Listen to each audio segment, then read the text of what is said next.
Assalamualaikum warahmatullahi wabarakatuh.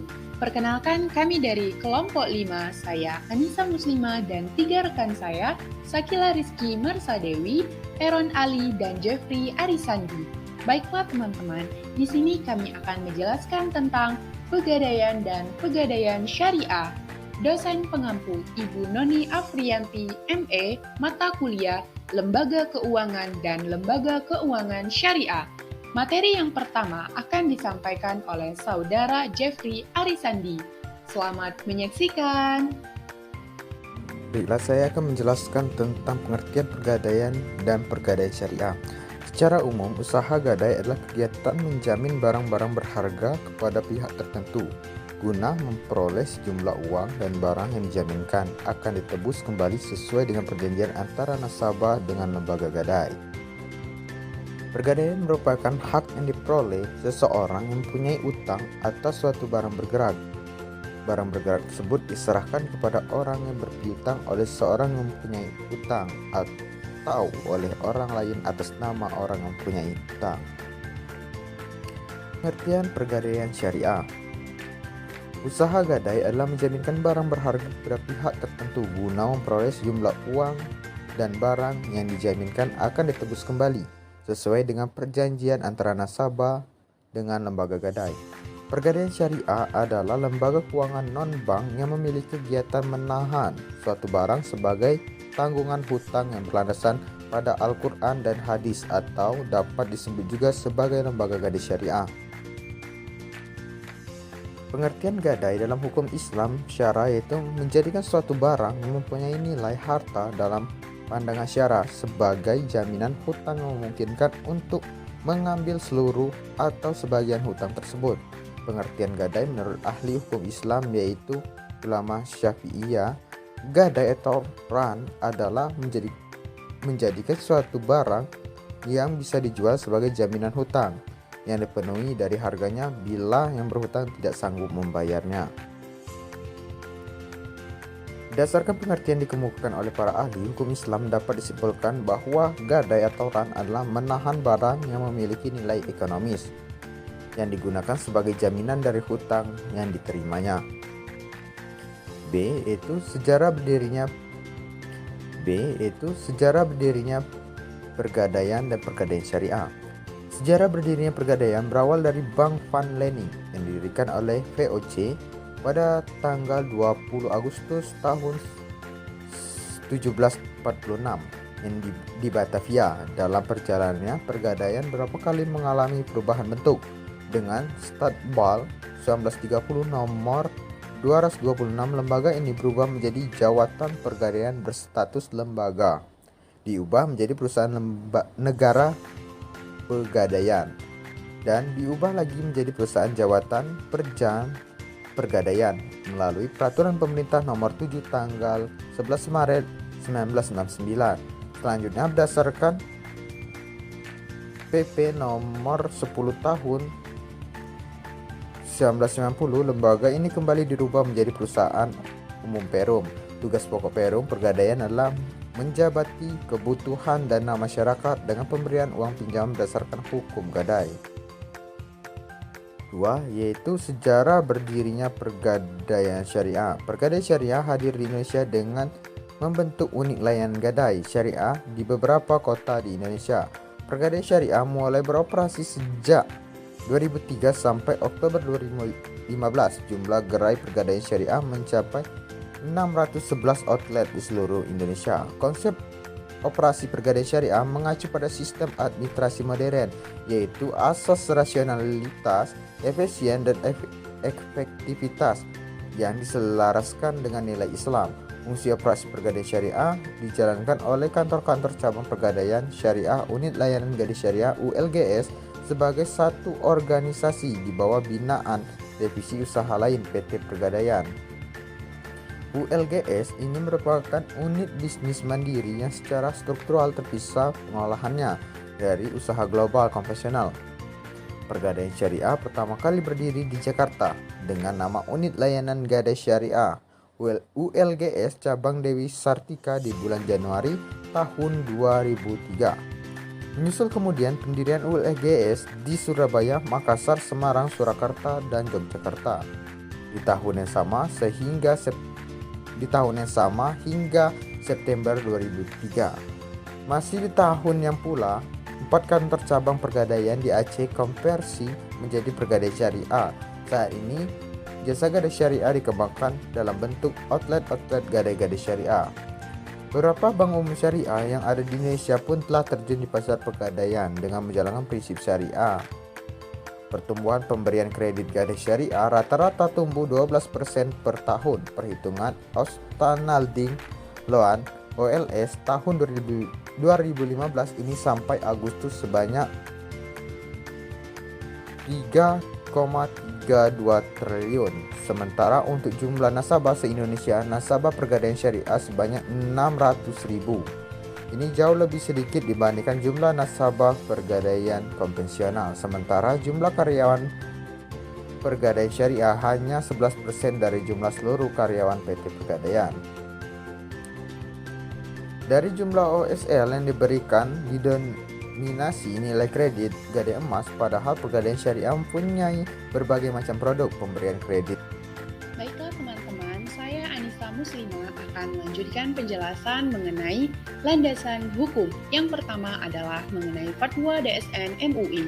Bahwasanya hukum gadai syariah dalam pemenuhan prinsip-prinsip syariah berpegang pada Fatwa DSN MUI nomor 259/DSN MUI-3/tahun 2002 tentang rahen yang menyatakan bahwa pinjaman dengan menggadaikan barang sebagai jaminan hutang dalam bentuk rahen itu diperbolehkan. Dan Fatwa DSN MUI nomor 26/DSN MUI-3/tahun 2002 tentang gadai emas. Dan untuk DSN MUI Fatwa nomor 68/DSN MUI-3/2008 tentang rahen tasjil. Sedangkan dalam aspek kelembagaan tetap menginduk kepada peraturan pemerintah nomor 103 tahun 2000. Sesuai dengan landasan konsep yang dijelaskan tadi, pada dasarnya pegadaian syariah itu berjalan di atas dua akad transaksi Islam, yaitu yang pertama adalah akad rahen dan yang kedua adalah akad ijarah. Selanjutnya adalah Al-Quran. Dasar hukum rahen dalam Al-Quran, khususnya surah Al-Baqarah ayat 283 yang membolehkan meminta jaminan barang atas hutang yang berbunyi A'udzu billahi minasyaitonir rajim. Bismillahirrahmanirrahim. Wa in kuntum ala safarin wa lam tajidu katiban farihanum maqbudah. Fa in amina ba'dukum ba'dan falyu'addi alladhi atumina amanatahu wal yattaqillaha rabbah wa la taqtumus syahadah wa may yaqtumha fa innahu atimul qalbuh wallahu bima ta'maluna alim. Yang artinya, dan jika kamu dalam perjalanan sedang kamu tidak mendapatkan seorang penulis, maka hendaklah ada barang jaminan yang dipegang. Tetapi, jika sebagian kamu mempercayai sebagian yang lain, hendaklah yang dipercayai itu menunaikan amanahnya atau utangnya, dan hendaklah dia bertakwa kepada Allah, Tuhannya, dan janganlah kamu mempunyai kesaksian, karena barang siapa yang menjemunyikan, sungguh hatinya kotor atau berdosa. Allah Maha mengetahui dan apa yang kamu kerjakan. Quran Surah Al-Baqarah Surah kedua ayat 283. Kemudian mengenai hadis, yaitu hadis riwayat Bukhari. Aisyah berkata bahwa Rasulullah telah bersabda, Rasulullah membeli makanan dari seorang Yahudi dan meminjamkannya kepada baju besi. Kemudian hadis riwayat Bukhari, Nabi bersabda, tunggangan atau kendaraan yang digadaikan oleh dinaiki dengan menanggung biayanya dan binatang ternak yang digadaikannya dapat diperoleh susunya dengan menanggung biaya. Bagi yang menggunakan kendaraan dan memerah susu, wajib menyediakan biaya perawatan dan pemeliharaan. Yang terakhir adalah ijma. Berkaitan dengan pembolehan perjanjian gadai ini, jumhur ulama juga berpendapat boleh dan mereka tidak pernah berselisih pendapat mengenai hal ini. Jumhur ulama berpendapat bahwa diisyaratkan pada waktu tidak berpergian maupun pada waktu berpergian berdasarkan kepada perbuatan Rasulullah SAW. Adapun rukun dan syarat yang harus dipenuhi, diantaranya yang pertama adalah ijab dan kabul, baik dilakukan dalam bentuk tertulis maupun lisan. Yang kedua adalah orang yang bertransaksi, di mana rahin sebagai pemberi gadai dan murtahun adalah penerima gadai yang harus telah dewasa, berakal sehat, dan atas keinginan sendiri. Yang ketiga adalah adanya barang yang digadaikan, yaitu milik sendiri dan jelas tidak bersatu dengan harta yang lain, serta adanya utang.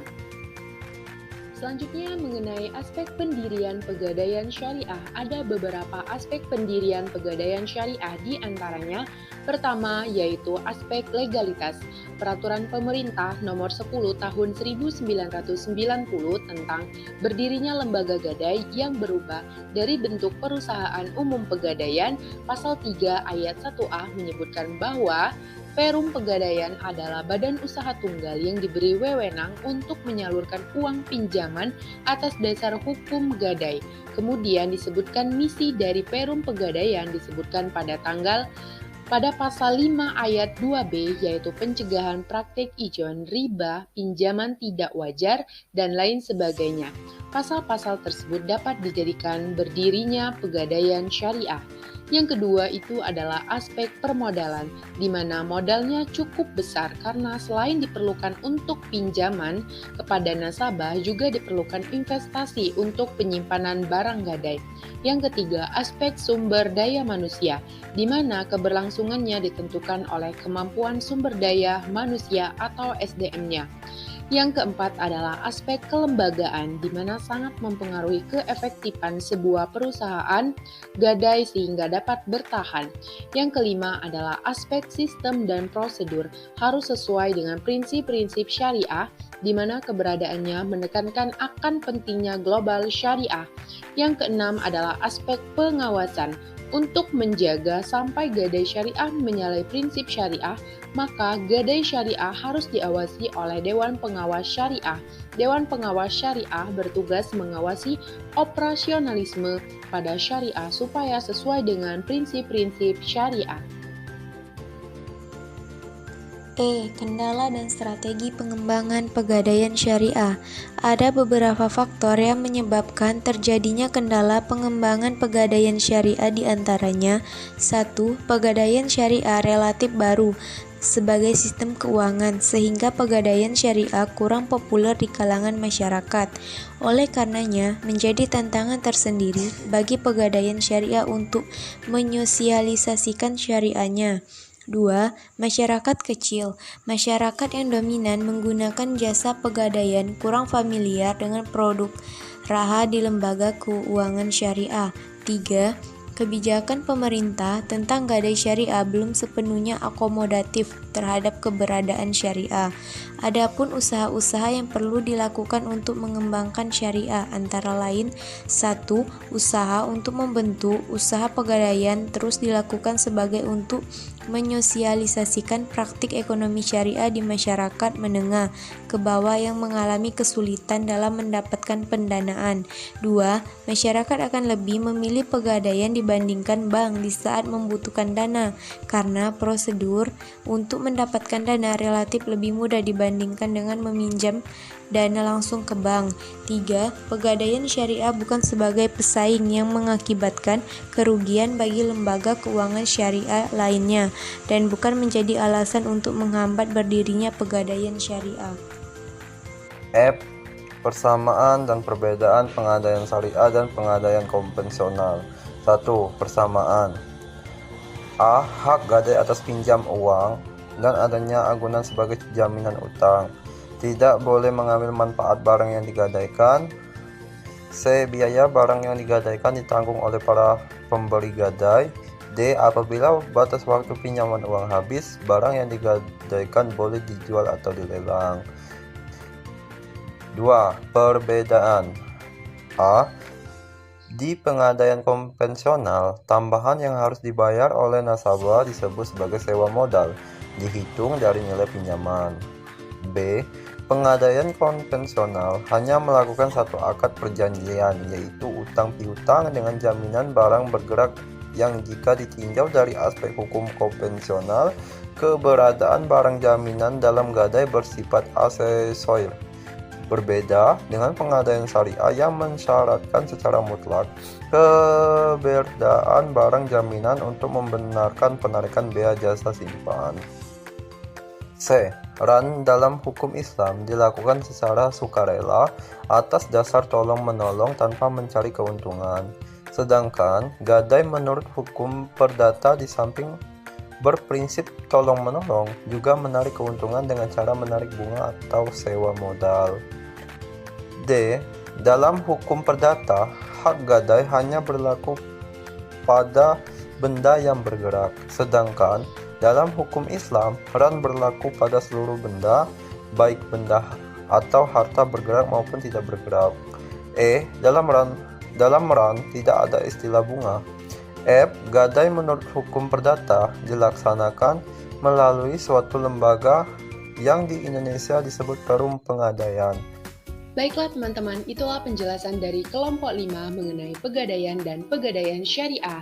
Jika ada pertanyaan, jangan lupa ditanyakan pada sesi tanya jawab. Semoga apa yang kami sampaikan mudah dipahami dan dapat bermanfaat untuk kita semua. Sekian dan terima kasih. Wassalamualaikum warahmatullahi wabarakatuh.